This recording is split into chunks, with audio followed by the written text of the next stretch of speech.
With us right now, Josh Zepess. Josh, you are the Identity Archeologist. You're found on the web at joshzepess.com. So you're a Josh. You are also, I think, a Gen Xer. You are also in Orlando. 3 Gen X Joshes from Orlando, or 2 Gen X Joshes from Orlando. What are the chances? There aren't that many of us that were born in the mid-early 70s. Yeah, say that 5 times really fast. Josh is Gen X in Orlando. I screwed it up the first time. So no, that's good. That's great. I like it. All right, Josh. Yeah, give us a high-level overview of what you do. Oh boy, yeah. I love what I do. You know those solopreneurs out there, talented solopreneurs that are just struggling to get noticed by their ideal prospects. And they're not getting noticed for 2 reasons. 1, they can't shout loud enough over the noise of a crowded industry. And 2, even if they could, they're saying the same thing as everyone else. So what I get to do is I help them create a compelling first impression so they actually get the second impression and third and fourth and fifth until they get the sale. And then they can get out of that grind of sales and get into the flow of human connection, which I believe is where the profit is. Yeah, no question about it. And so when we look at how people do business today, the majority of that, we're connecting through the web. And so the problem with that is that if you and I were to meet together in person, like I'd get the full picture, right? Like there's you, there's your energy, there's that instant, communication and instant response and instant reaction. And in the web, usually we're not meeting in a live environment. Even, most of us aren't meeting on a Zoom call even. We're checking out someone's online presence, right? So we're looking at their social media profile. We're looking at what they have to say. We're looking at their headshot. We're looking at their website, their signature, and their email. That's the first impression. And that is what, and I'd love your take on this. I feel like when I think about, consumer behavior and how we just act as humans, I think a lot of times we will see something, a first impression, and we'll instantly form an opinion. And then we'll look for evidence to support that first impression. So that's confirmation bias. Yes, it's just how critical that is, that if you're going to show up in someone's life, try to, do it in a way that I think that is on point, which sounds like that's kind of where you come in. Yes, absolutely. And everything you said, I completely agree with.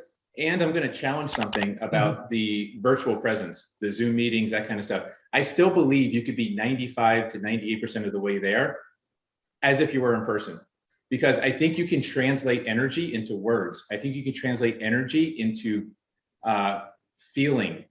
Words can create feelings if you use the right words. But what we tend to do, and this is where we go wrong, we tend to try and be more informative than emotive when we do our first impressions. And I believe first impressions are more emotive than informative. Nobody cares.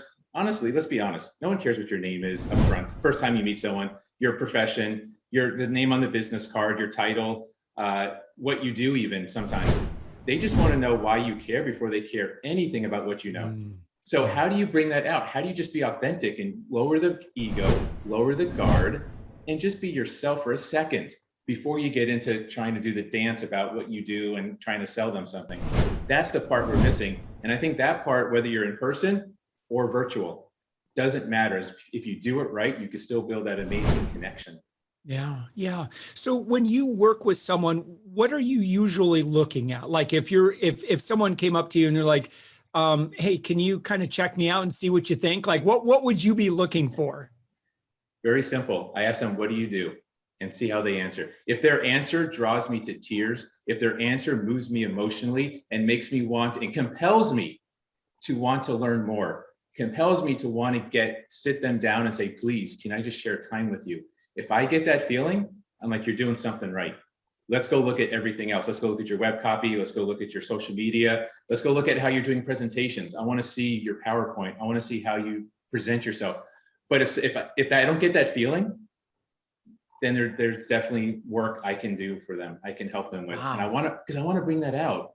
I want people to get paid for being themselves. I don't know why this is such a weird concept, but everyone's got something unique inside of them. If we can get that out, now you can apply that to your commodity.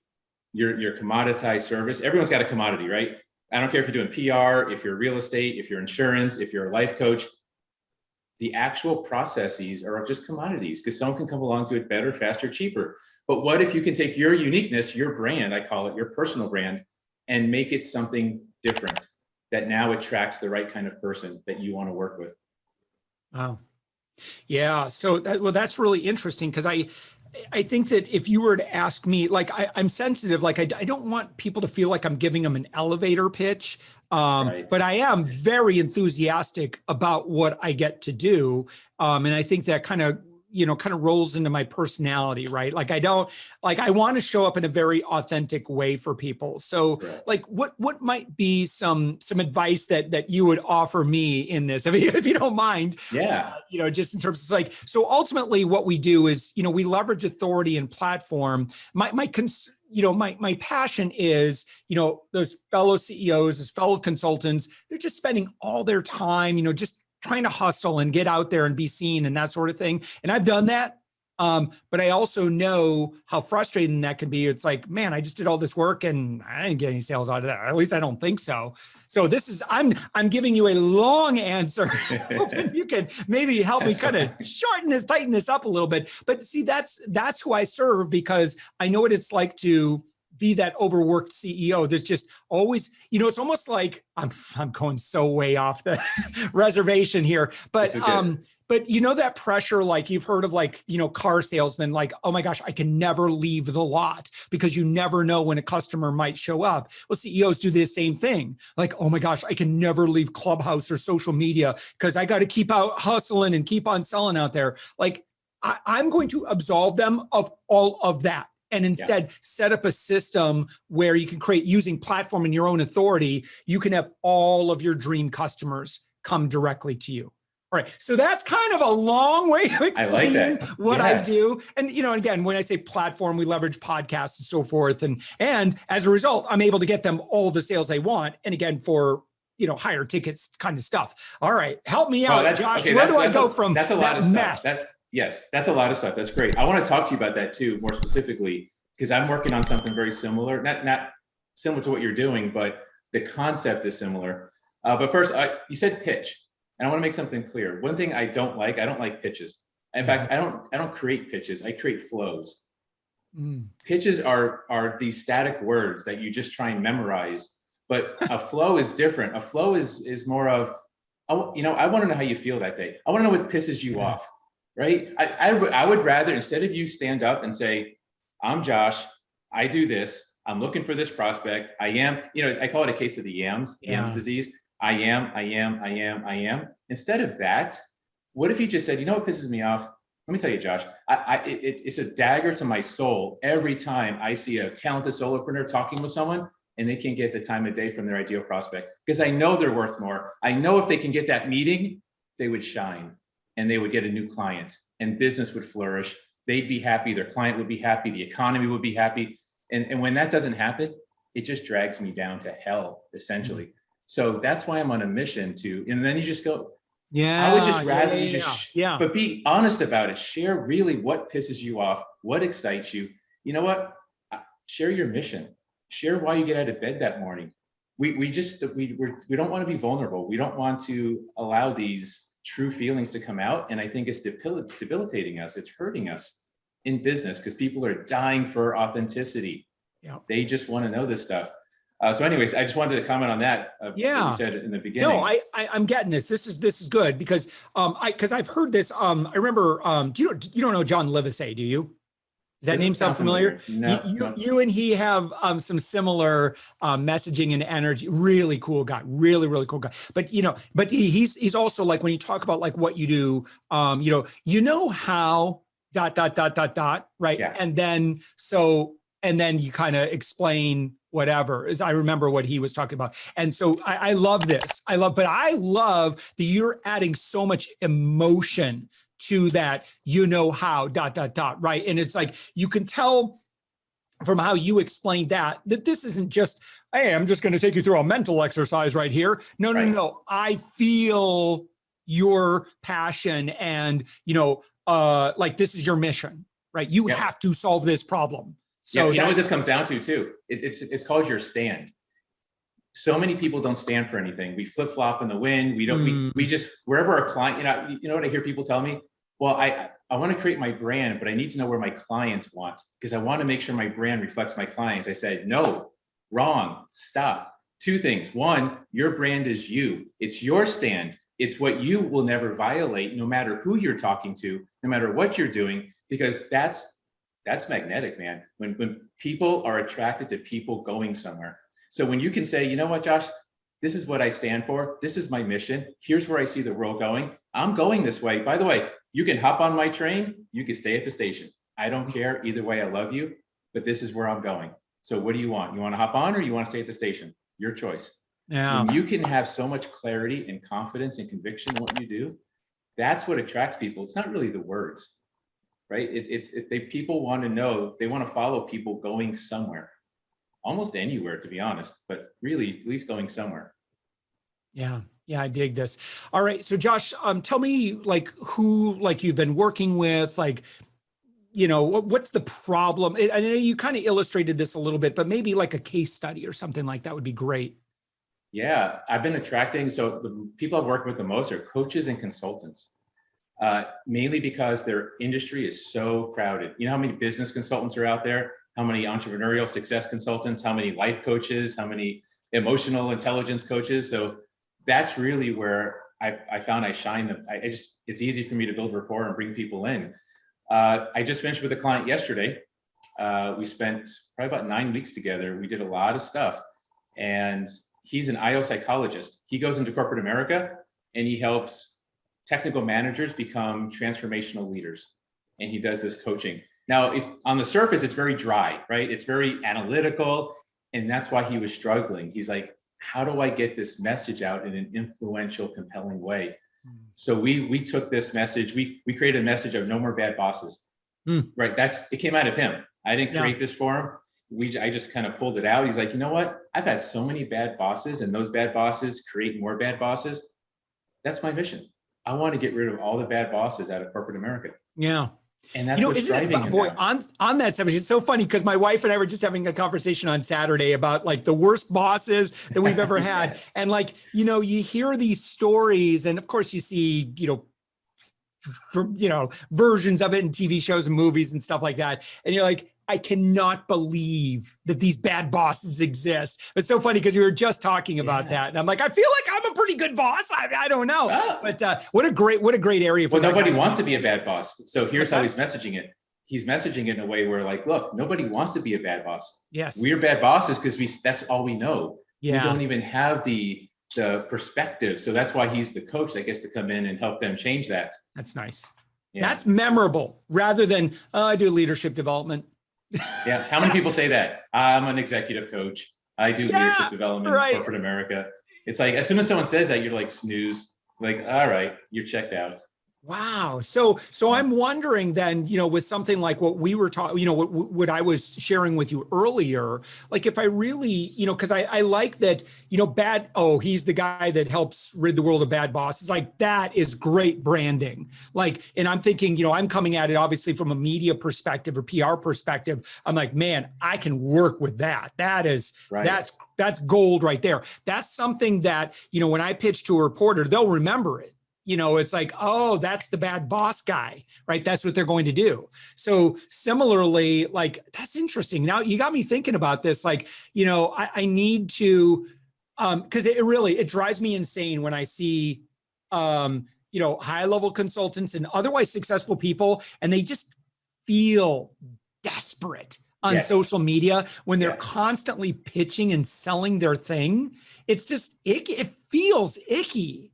Like, and I feel almost embarrassed for them. You know, it's like, dude, like Facebook should be a place where you just like hang out with friends. I mean, yeah, give value and stuff, but stop with the selling. It's like, we all don't like it. They don't like it when other people do it. So, but we feel like there's that pressure that we have to do that. Right. And because of that, it just, feels icky. So yeah, that's why we got to suppress the ego. I like this. You're stimulating some great ideas for me here, because Josh, that's what I want to rid the world of. There you go. people never remember the words you say, but they'll always remember how you make them feel, whether it's good or icky. So you're always gonna remember that person that you saw, or that, ooh, that ickiness. Yeah. And he or she might have the best product in the world. Doesn't matter. So I'm working on a concept which I think kind of falls in line with what you were talking about, your mission here. I call it skip marketing. And the idea is people confuse marketing. So there's 3 segments to client acquisition: branding and messaging, marketing, and then sales. And people say marketing for all 3. They just confound all of it together. But I think, like what you're talking about, what if we had such a great, compelling first impression that made people just want to learn more? And instead of all this paid marketing and all this trying to put 1,000 million eyeballs on our stuff, what if we go right from that and get such a high enough ROI right into the sales conversation? Mm-hmm. When they're ready to buy, they're ready to become your client because it's the right thing for them to do and they already like you. Yeah. Is that kind of the concept you're talking about, where you don't have to spend all this money on paid marketing? Yep. No. And so when we look at, like, where this comes from philosophically, by the way, thank you, listener, for hanging out with Josh and I. As Sorry, we're just I feel chatting. like we're just it's like, okay. Man, we are into this conversation. Oh, by the way, we got listeners. Hi, listeners. That's how you know this is a great podcast. And 2 people are just like, oh man, they're into this conversation. That, I think that's what makes a great, compelling podcast to listen to. Yeah. So, and it comes from, how do people buy? Like, and I'm not talking about like $29 a month SaaS software or whatever. No, That's, that's more of a consumer type buying process, but like a consultant, like, I am only going to do business at that level, like high level stuff, hiring, like I got to have a relationship with that person. And if I don't know them, or I don't like them, or I don't feel like we're really know each other, like I'm not gonna, like, if they just DM me, cold and say, we would like to talk about your IT services, it's a non-starter. No, exactly. Like, I'm not going to even reward, even if I did need IT services, I'm not going to reward you for bad behavior. So I'm not going to ignore it on principle is kind of, and I'm not alone in that. We like to do business with people that we like, that we have a relationship with. My neighbors down the road that own a landscape company, I know I pay them like $40 a month more than I could hire somebody else, but they're my friends. And so I'm always going to, I would never leave them. I'm grateful to them, and and we've got a relationship together. So yeah, same concept. Exactly. So what's the biggest pain that your clients or your prospects, what's the nail they're sitting on? That's what I want to know. What's that thing that wakes them up 3 o'clock in the morning in a cold sweat and they're like, if only. Yep. And it's just got to stay visible, got to do this, got to do that, got to be out there. It's that stress of the used car salesman who has to live on the lot, because they don't want to lose that sale. So they're constantly spending all the time and they know they're wasting their time on like Clubhouse and producing more and more and more content that's not really getting the eyeballs that they want. Yeah, obviously you do some help there, but it's that pressure, that stress to always be hustling. So I want to stop the CEO hustle. And when I say hustle, I'm not saying like a Gary Vaynerchuk good hustle. I'm saying like bad hustle, right? It's, I call it the grind of sales. That's when I say grind of sales. That's what I mean. You're just grinding, but you're not getting the ROI. The ROI isn't there, right? Yeah. No, so they're spending a lot of time being invisible, is what you're saying. Yeah, that's it. So, it's kind of like, when you go to a conference, and if you've ever had like a booth, it's a different experience. Or, if you're perceived to be have a lot of authority in that community, right? People come to you. You set up a booth and it says, this is what you have, your dream ideal people. They just come directly to you. And so that's how we want to show up on a day-to-day basis, is just have such a compelling, make it really ridiculously easy for people to build a relationship with you, and, announce to the world who you are and what you do, but do so not in a way that's self-serving, which is what most marketers do, but here's what I can do for you. And don't worry about money or whatever. It's like way too early to talk about, doing business together, but here's what I'm looking for. And to be able to extend an offer that people actually like. Yeah, man, sorry. This became it's almost like you're talking about building a lighthouse. In fact, I'm actually working on a lighthouse. Yeah. It's a lighthouse effect, right? lighthouses don't chase prospects. The lighthouses don't chase ships in distress. The lighthouse doesn't go out there and leave voicemails on the ship's phones or take ships out to a steak dinner. It doesn't do that. It stands there, but it shines. Its message is so bright, and it stands for security, stands for safety, stands for shoreline. And all those ships in distress, they just want to naturally are compelled to come to shore, right? Because that's what they want. That's what they need in the middle of the storm. So your prospects are out there in this storm. They're spending way too much time staying invisible, which is just a crazy concept. Why waste so much time to only stay invisible? And they want to be seen, right? They want their value to be shown to the world. And that's what they need to do. They need to do something similar. Yeah. They need to take a stand. They need to take a stand, but they also need the ability, the way to get their message out there and amplify it. Yeah. But they need a message too. Josh, you are on a mission to help 1,000,001 solopreneurs create their compelling first impression. Your website is joshzepess.com, JOSHZEPESS.com. When folks go there, what should they click on? Register for free to do that compelling first impression. It's a piece of a compelling first impression. It's really the answer to the question, what do you do? Right? Because most people stumble over that. How many times have you been to networking or social situation? Hey, what do you do? Sometimes I'm a lawyer. Like, it's like, what? So that's something, it's a public service. I'm not charging for it. There's no sales whammy at the end. I really just want to help solopreneurs. Did you say no sales whammy?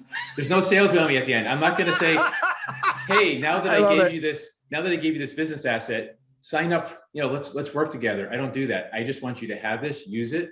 And if things naturally lend themselves to working together more, great. If not, you now have this business asset you can go use and improve your results firsthand.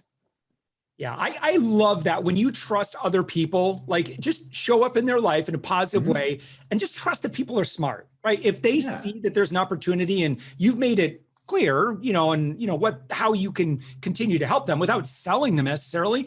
When you have someone else always moving for the next step, you don't have to work very hard. You don't have to do any selling, right? Because that people just naturally, they're attracted to you, and they're like, even if they, and I'm sure, Josh, you've had this, like, look, I don't even know what you do. All I know is I want to work with you. And absolutely. That's the goal. That's the key. That's right.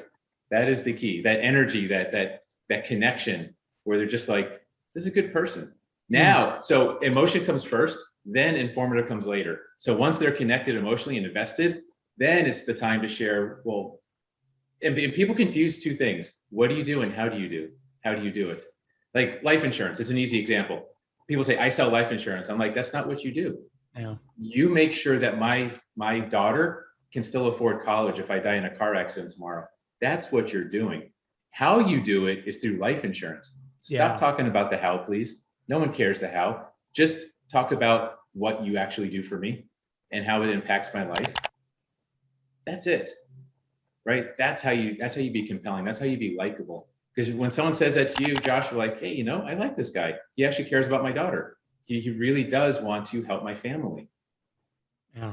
Josh Zepess, this has been a great conversation. JoshZepess.com. The other Gen X, Josh in Orlando, go check him out. Go check out Josh's website. Josh, has been a fantastic conversation. Thank you so much.